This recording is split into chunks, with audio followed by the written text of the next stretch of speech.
Deuxième jour de la visite du président Félix Tshisekedi à Antalya, en Turquie, où il a reçu ce samedi en audience le Premier ministre hongrois Viktor Orbán, qui a tenu à féliciter en personne le président congolais pour sa réélection lors de la présidentielle du 20 décembre 2023. Lors de leur entretien, les deux hommes politiques ont abordé des sujets d'intérêt commun, parmi lesquels la volonté de renforcer la coopération bilatérale par le biais, entre autres, d'échanges commerciaux entre la Hongrie et la République démocratique du Congo. Le président Tshisekedi a ensuite accordé une audience à une délégation d'investisseurs turcs menée par M. Ahmet Albayrak, président du groupe Albayrak, une société de construction active sur 3 continents et qui emploie à ce stade 20 000 personnes réparties en Turquie, en Somalie, en Guinée-Conakry, en Azerbaïdjan, au Pakistan et au Maroc. Nous sommes en même temps spécialistes de réaménagement urbain, aussi embellissement de la ville.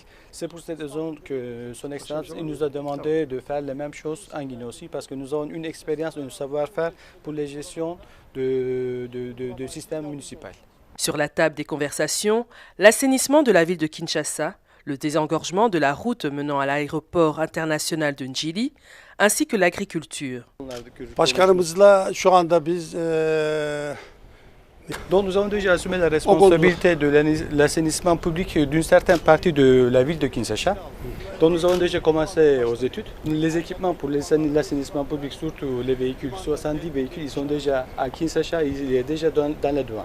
Donc nous avons déjà envoyé 2000 conteneurs de ramassage de déchets en Congo. Dans 20 jours, on va commencer d'une manière structurelle l'assainissement public de la ville de Kinshasa. Nous avons aussi un système de bus rapide que nous gérons à Conakry en Pakistan. Les habitants de Kinshasa, ils souffrent de l'embouteillage dans le centre-ville. C'est pour cette raison que depuis le centre-ville jusqu'à l'aéroport, il s'agit d'une ligne de 24 km. Les habitants de Kinshasa, ils vont circuler dans 55 minutes. Nous avons utilisé les bus 100% électriques, donc ils seront tous écologiques.